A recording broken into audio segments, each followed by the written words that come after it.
Faustino Oro. Sí, a ver, no ganó el de oro, pero sí acaba de ganar el premio Olimpia de plata. Por ahora no ganó el de oro. Por ahora no el ganó de oro no se sabe todavía. Oro ganó el del ajedrez. Exacto. Por ahora. Estamos hablando de Faustino Oro, un chico de, como decías vos, muy jovencito, 12 años, que, a ver, seguramente ya... A ver, empezaron a escuchar el nombre o lo vieron en algunos medios de comunicación, o empezaron a ver historias, empezaron a ver un chico, como decíamos recién, de 12 años que es nombrado, entre comillas, como la sensación del ajedrez o una especie de niño prodigio. A ver, es muy posible que sea un niño prodigio. Yo desde acá no le voy a decir así, porque me parece que es un nene que le está yendo muy bien, que está jugando y que se está divirtiendo, pero como decíamos recién, tiene 12 años, es muy bueno y es un talento precoz. Es un talento precoz, es claramente eso. Bueno, ¿cómo empezó? Y además logra algo increíble que es que hace virales momentos de ajedrez, ¿no? Exacto. Es algo muy raro que se vuelva un clip viral en redes sociales. Algo que tiene que ver con el ajedrez, que es pensamiento, lentitud, ¿no? Tranquilidad. Sí. Y a partir de eso, bueno, yo te voy a contar un poquito cómo es la historia de Faustino, porque Faustino empezó a jugar en un momento donde todos veíamos las situaciones complicadas, que fue la pandemia, que lo sufrimos. Bueno, Faustino Oro empezó a jugar ahí al ajedrez, hace 5 años, no mucho más, y lentamente empezó a tener una trayectoria muy fuerte dentro del ajedrez, a tal punto que ya consiguió 2 de las 3 normas. A ver, vamos a explicar. Para ser gran maestro de ajedrez, vos necesitas cumplir 3 normas que son bastante técnicas, porque tienen que ver con el porcentaje de victorias, el porcentaje de la cantidad de gente que le ganás. Es muy técnico, pero más allá de eso, a esta altura... Consiguió hace unos días consiguió la segunda norma, claro. Y tiene toda la vida para conseguir la tercera. Pero si pudiese conseguirla antes de marzo, la tercera, cosa que es probable, se convertiría en el gran maestro más joven de la historia. Pero volvamos al principio, lo que te contaba era que, empezó a jugar el ajedrez en la época de la pandemia.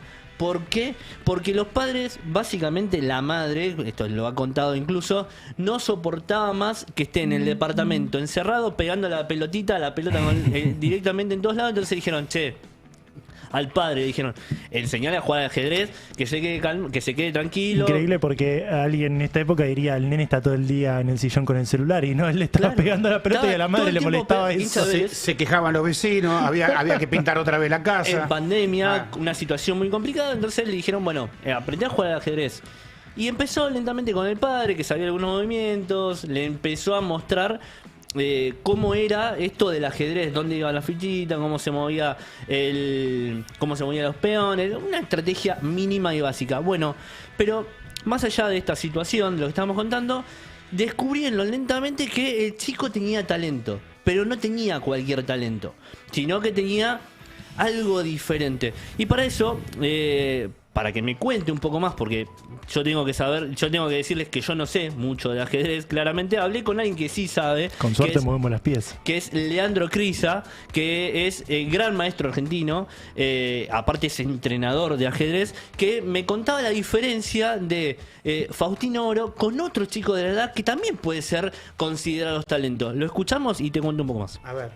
La gran mayoría son pibes como que calculan muy bien. ¿Qué es calcular? En el ajedrez es cuando vos pensás muchas jugadas hacia adelante. Entonces generalmente tienen mucha facilidad con eso, pero pero tienen en general como menos, son un poco más superficiales y tienen menos como profundidad de las bases del juego. Y claro, y con Faustino pasa algo muy extraño, que su fuerte no es ese, sino que es todo lo que es la comprensión del juego. De entender una estructura que hay de peones, de entender en qué casillas tienen que ir las piezas, se le ocurren muchas ideas. Entonces es como asombroso, porque decís, bueno, aprendió a jugar hace 4 o 5 años, entonces te asombra de la capacidad que tiene como de entendimiento del juego. Por ejemplo, tácticamente uno de los mejores jugadores de la historia fue Kasparov, y estratégicamente Karpov. Llevándotelo al fútbol, Karpov capaz que era el 4-4-2 sólido y Kasparov el 4-3-3 de ataque. Bueno, Faustino se destaca mucho más por esa fase sólida, que es poco común en chicos de esa edad. Bueno, lo escuchábamos ahí a Leandro, que entre otras cosas es periodista, también por eso tiene una facilidad para hablar. Muy gráfico. Es muy gráfico para hablar y para decirte cómo juega justamente Faustino. Bueno, esto que contaba es efectivamente qué tiene Faustino para hacer algo completamente diferente a lo que vio en otros chicos. Y justamente una de las situaciones que le tocó vivir durante este último tiempo fue una partida de ajedrez rápido, como se dice, que le tocó jugar por internet con Magnus Carlsen, en el que Magnus Carlsen, recontra mega ídolo del ajedrez, una figura de ajedrez, un prodigio del ajedrez, que número 1 del mundo durante muchísimo tiempo, que ha tenido muchísimos logros y que jugó una partida rápida a través de internet, porque hoy aparte el ajedrez se practica por internet, se practica vía streaming, se practica a partir de plataformas, es muchísimo más sencillo ese desarrollo, y Faustino Oro viene de esa justamente de aprender en plataformas, aprender en juegos, aprender en páginas, y en uno de los cruces tuvo Magnus Carlsen y ahí lo vemos a Faustino Oro bailando, justamente como habrán visto los que pudieron hacerlo, bailando, que le ganó a Magnus Carlsen en un juego rápido, le ganó, y con toda la simpleza del mundo, un nene de anteojito chiquitito que está sentado en su silla gamer, le gana y se pone a bailar como un niño muy chiquito, porque efectivamente es un niño que le ganó al número 1 del mundo del otro lado. Bueno, esto es una de las cosas que ha logrado Faustino Oro, y por lo cual tantos hablamos. Pero, a ver, cuando uno ve el video y de repente lo ve bailar, o lo ve festejar, o lo ve contento, se tiene que acordar de otra cosa, que es un niño. Y al respecto de las presiones que puede llegar a tener, le pregunté a Leandro qué opinaba de esta situación, y esto me comentaba. Siempre a mí cuando me preguntan qué me asombra del pibe, es que gestiona muy bien toda esta presión de que esté todo el mundo hablando de él y todo. En mi camino conocí muchos pibes que sí, bueno, eran promesa, esto, lo otro, pero algunos, no sé, dejaron rápido de jugar, o como que los comió toda esa presión, y este pibe parece como que disfruta. ¿Viste? Él mismo lo dice en las entrevistas, que le gusta que los grandes jugadores hablen de él. Y bueno, yo pienso que mientras pueda mantenerse de esa manera y mientras se pueda como conseguir ese equilibrio de que no pierda muchas cosas de lo de ser un pibe y todo, pienso que va a seguir avanzando. Pero bueno, siempre está el riesgo que capaz que en 2 o 3 años el pibe se aburre y deja, como que todavía es un niño. Bueno, ahí lo escuchábamos, y entre otras cosas lo decía, es posible que se aburra dentro de 2 o 3 años, porque, a ver, en el ajedrez suele pasar también que muchos se aburren, dejan, después van y de repente se dedican al póker, porque muchos ajedrecistas después terminan para el póker. Y lo que dice es, tranquilo, no lo volvamos locos, si está bien, puede ser gran maestro dentro de 3 meses, pero si no es gran maestro dentro de 3 meses y es dentro de 1 año. Es un fenómeno igual, porque tiene 1 año, tiene toda la carrera para seguir. Justamente esto nos decía Leandro, a mí me parece con buen tino también, porque uno, si no, después termina apurando chicos, termina apurando situaciones.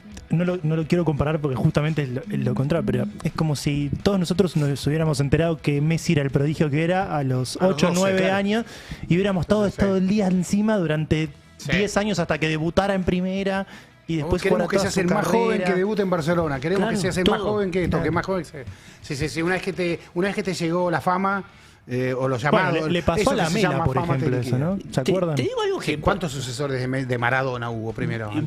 Vos recién cuando arrancamos el programa, empezaste a ver los sitios del año. Y afuera nombramos una persona. Nombramos a Franco Mastantuono. Sí.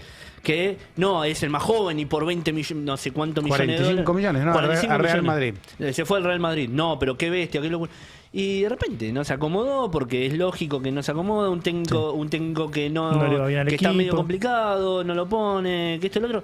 Y posiblemente sea un fenómeno, posiblemente juegue muy bien. Pero si no tiene lugar, no quita todo el resto que tiene una carrera enorme. Bueno, en el caso de Faustino Oro, lo mismo. que aparte tiene... Sí, perdón, y más tanto tiene el ejemplo, ya se confirmó que Hendrik, el brasileño, que también compró Real Madrid, como el Mastantuono previo, digamos, no resultó ser el... Y se y se va. En el mismo momento que están chiflando a Vinicius, que fue la figura... Claro, entonces, los tiempos inclusive son mucho más acelerados que antes. Exacto. ¿no? Las redes, será tiempo de... Será las redes, será un montón de otras situaciones que aparte de todo lo vemos acá. El chico aprendió por redes, se viraliza por redes porque es muy gracioso. A ver, es muy tierno verlo a Faustino Oro bailando cuando le gana al número 1 del mundo con total desparpajo. Bueno, esa situación ocurre, pero después estamos hablando también de ajedrez. A ver, y en el sentido no desprestigiando el ajedrez, sino todo lo contrario. El ajedrez vos necesitas cierta velocidad mental que la podés tener de acá a 40 años, porque hay chicos o hay personas que de eso lo van desarrollando. De hecho, Leandro Crisa, justamente uno de los que hablé, es campeón argentino. El año pasado hizo tablas en la final del campeonato argentino con Faustino Oro, y es campeón argentino, gran maestro, tiene una carrera gigante, pero también son procesos, no hay que apurar esos procesos. Sí, te suelen decir que no viva solo de ajedrez. Claro. Que su vida no sea toda 24 horas sobre 24 con el ajedrez, porque eso termina siendo un boomerang, ¿no? Suelen decir los formadores. Pues es que yo recuerdo mucho cuando yo tampoco no juego ajedrez, y viajé ahí a Islandia muchos años atrás, a Reykjavik, y lo quería entrevistar a Bobby Fischer. Sí. Y Leoncho García, el capo del diario El País de Madrid, creo que es en habla hispana el periodista que mejor te cuenta el ajedrez. El que dice jugada maestra, para los que no conocen. Me ayudó en la orientación de cómo llegar a ubicarlo a Bobby Fischer por allí. Y me acuerdo que me dijo, te va a medir, si no sabés jugar ajedrez, estás en el horno. Déjame, me arreglo, por decirlo yo, me arreglo. Me acuerdo que, bueno, justo coincidió en que Bobby Fischer ya estaba internado y grave en un hospital. Murió 3 meses después Bobby Fischer. Y recuerdo mucho las historias, porque hubo documentales sobre Bobby Fischer, claro. Hubo películas sobre Bobby Fischer. Hay 3 libros sobre Bobby Fischer. Bobby Fischer fue el primer campeón estadounidense que le quitó la hegemonía soviética en ese momento del reinado en el ajedrez, y entonces se convirtió en un títere de Estados Unidos. El gobierno de Estados Unidos quería demostrar que le podía quitarle una corona a los rusos, y Bobby Fischer pintaba para que pudiera hacerlo, entonces lo usaron, lo manipularon, lo quemaron, y Bobby Fischer terminó obviamente refugiado, terminó siendo un anti-estadounidense absoluto. Su correo electrónico era US is shit, Estados Unidos es mierda. Celebró el ataque a las Torres Gemelas, lo celebró a través de las redes, tenía sus cuentas, no podía entrar en Estados Unidos, no podía entrar en varios países, todo. Bueno, ¿qué quiero ir con esto? Que Bobby Fischer en ese momento creció sin padre, y el ajedrez era como su única vida. Y bueno, y la verdad que él terminó con problemas mentales importantes. Y no fue buena tanta explosión, manipulación. Fue como uno de los casos más importantes, porque reinó, fue un campeón extraordinario para la historia del ajedrez mundial, pero las consecuencias personales no fueron las mejores. Estoy hablando, obvio, de un caso extremo aquí, que es el de Bobby Fischer. Sí, pero volviendo al tema de ajedrez y de los Olimpia, que recién estamos hablando, dentro de los candidatos a ganarse el oro, incluso a ganar las preseas de las estatuillas de su disciplina, está una chica muy joven que es Agustina Heim, que también es muy jovencita, ella creo que tiene 6, 7 años, y que posiblemente gane la estatuilla del Olimpia. Recordemos de natación. Recordemos un poquito para atrás qué pasó por la misma presión con Delfina Piñatielo. Bien, bueno el recuerdo. Una chica muy jovencita que la presión también de lo que pasó en 2018 con los Juegos de la Juventud, todas situaciones que la fueron presionando. Y dicho sea de paso, si tienen también que, ahora recordando, el fin de semana vi un pedacito de una película que se llama 3000 kilómetros en bicicleta, que cuenta la historia de, agradezco a Nacho Dunán de la sección Cultura del Estapo, que me recomendó la película, peliculón, que es de el campeón olímpico de BMX, Iñaki Massa. Tiene 18, en ese momento tenía 18 años, también con la presión de un montón de situaciones, abandonó abandonó la disciplina, la competencia, y empezó a tener un viaje de enamorarme otra vez con el deporte, porque las presiones le llevaron a eso. Claro. Sí, sí. Entonces, esta situación se repitió, como vimos recién, se repitió en Delfina Piñatielo, y ahora en este caso también con Iñaki Massa, en esto que estoy contando. Y entonces, por esto hay que dejar tranquilo al chico, hay que dejarlo tranquilo, que desarrolle, no volverlo loco, con presión. Vos sabés que cuando hice el libro de Menotti, recuerdo que hablaba con Valdano, y Valdano me dice, ¿sabés por qué fue importante para nosotros Menotti? Éramos pibes que íbamos al juvenil de Toulon. Ya teníamos 18 años, pero ya éramos profesionales. Nos obligaban a tantas cosas como profesionales que habíamos perdido la noción de que el fútbol era un juego. Claro. Yo con 18 años me había olvidado que el fútbol era un juego. Entonces Valdano, ¿qué nos hizo redescubrir allí en Toulon? Che, esto es un juego. Sí. Vuelvan a jugar. Entonces me dice, eso para nosotros fue fundamental. Tal cual. Y si le pasó a Simone Biles en medio de un juego olímpico, ¿cómo no le va a pasar al resto de los deportistas? ¿No? Sí. Si la máxima figura de la historia de un deporte